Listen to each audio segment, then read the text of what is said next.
Foreign minister is expected, along with that US secretary for state کا visit expected, اور ہم نے اس کے اوپر پاکستان کی کیا فارن پالیسی میں چیزیں ہونی چاہیے وہ ہونی چاہیے. یہ بالکل چیزیں ٹھیک ہیں, بٹ کنول جب ہم یہ ساری چیزیں ٹرانسلیٹ کرتے ہوئے میرے خیال میں شاید ابھی تک جتنا لاؤڈ ہونا چاہیے تاکہ it should be visible to everyone before they start criticizing. What do you have to say on this? جی پہلی بات تو یہ ہے کہ پہلی اسپیچ جو خان صاحب کی ہوئی وہ جن حالات میں ہوئی وہ تو سارے ہی گواہ ہیں اس کے, اور اس کے بعد سے ابھی تک اسمبلی کا سیشن سٹارٹ نہیں ہوا. اسمبلی کا سیشن سٹارٹ ہونا ہے 14 سپٹمبر سے, اور اس کے بعد اگر اسمبلی کے فورم پہ یہ چیزیں واضح طور پہ نہ اٹھائی جائیں تو پھر میرے خیال میں کمپلینٹ بنتی ہے. جہاں تک دہشت گردی کے خلاف آواز اٹھانے کی بات ہے, میرے خیال میں سب سے زیادہ پی ٹی آئی اور عمران خان نے دہشت گردی پہ بات کی ہے. ڈرون اٹیکس جو ہوتے تھے اور اپنے ہی لوگ مارے جاتے تھے اس پہ سب سے زیادہ اگر کسی نے پریکٹیکل سٹیپس لیے تو وہ عمران خان تھے. اگر آرمی پبلک اسکول کی وجہ سے 126 دن کا دھرنا ہم نے ختم کیا تھا وہ دہشت گردی کے خلاف تھا, اور دہشت گردی میں جہاں بحق ہونے والوں کے بارے میں جتنا لاؤڈ اینڈ کلیئر میسج باہر کی دنیا کو دینے والے ہیں وہ عمران خان ہے. 2013 کی سٹیٹمنٹ ان کی آج کل چل رہی تھی جب انہوں نے امریکہ کو کہا تھا کہ گیو پیس اے چانس, تو اس میں بھی سب سے زیادہ لاؤڈ اینڈ کلیئر میسج جو ہے وہ خان صاحب نے دیا تھا. سو یہ باتیں میرے خیال میں میرے بھائی کو اتنا اندازہ نہیں ہے کہ وہ سٹیٹمنٹس کیا دے رہے ہوتے ہیں. Coming back to the main issues, ابھی اس وقت آپ کا جو ایک ہالینڈ میں ایک خاکوں کا بلاسفیمی کا ایک ایشو اٹھا ہوا تھا, برننگ ایشو تھا, جو پورے پاکستان کا اس وقت ایشو بنا ہوا تھا, پوری مسلم دنیا کا بنا ہوا تھا.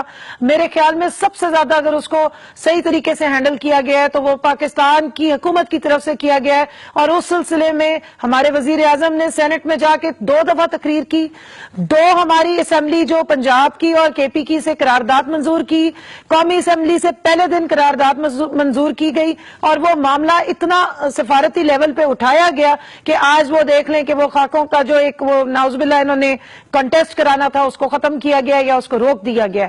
سو آپ جو چیزیں جس طریقے سے کی جا رہی ہیں ان کو دیکھنا چاہیے. 93 ارب روپے کا ڈسکریشنری فنڈ تھا جو استعمال کیا تھا لاسٹ ٹائم نواز شریف صاحب کی حکومت نے, اور انہوں نے خود انہوں نے ختم کیا ہے. اس کو ختم کر کے کہا ہے کہ آئندہ اگر کسی ایم این اے کو یا کسی پرائم منسٹر نے کوئی اس طرح کی کوئی کام کرنے ہوں گے, کوئی میئرز لینے ہوں گے لوگوں کے لیے, پارلیمنٹ پہلے اس کو ڈسکس کیا جائے گا, وہاں سے اپروول ہوگی تو اس طرح کے خرچے کیے جائیں گے. آپ نے بالکل ٹھیک کہا کہ 33 گاڑیوں کی نیلامی کے لیے اشتہار تیار ہو گئے ہیں اور وہ بہت جلد ان کی نیلامی ہو جائے گی. تو آسٹیریٹی میئرز لینے پڑتے ہیں, آپ کو اپنے ذات سے یہ ساری چیزیں سٹارٹ کر کے سٹارٹ کرنا پڑتا ہے. جسٹ انٹرپٹنگ یو, یہ جو ہم 33 گاڑیوں کی بات کر رہے ہیں, میرا بات کرنے کا مقصد صرف یہ ہے کہ یہ گاڑیاں ڈیوٹی فری آئی ہیں پاکستان کے اندر, اور ان کی کاسٹ ڈیوٹی فری کے بعد 18-20 کروڑ روپے بنی ہے. سو اب جب یہ گاڑیاں سیل آؤٹ ہوں گی تو اس کے اندر بک ویلیو کی بھی باتیں ہوں گی بہت ساری. تو مطلب میں آپ کو یہ بتا دوں کہ 80 گاڑیاں جو ہیں 79 گاڑیاں ان ٹوٹل کروڑ روپے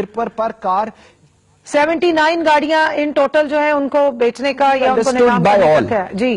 تو 5-5 کروڑ روپیہ اگر کم سے کم بھی آپ ایک ہی قیمت لگا لیں تو دیکھیں کہ کس طریقے سے وہ قیمتیں بنتی ہیں. تو آپ کے قومی خزانہ اس وقت بالکل خالی ہے. پاکستان کی اکنامک سچویشن یہ ہے کہ جیسے خدا نخواستہ کسی ملک میں جنگی حالت میں حالات ہوتے ہیں اکانومی کے, وہ حالات میں پاکستان اس وقت چل رہا ہے. اسد عمر صاحب نے آج ہی ایک سٹیٹمنٹ بھی ریلیز کی ہے کہ پاکستان کو کس قدر پیسہ اس وقت چاہیے ہے, اور آپ بہت جلد دیکھیں گے. کل اسد عمر صاحب سینٹ میں گئے ہوئے تھے اور انہوں نے وہاں پر بڑی ڈیٹیل میں سارے سوالات کے جواب بھی دیے.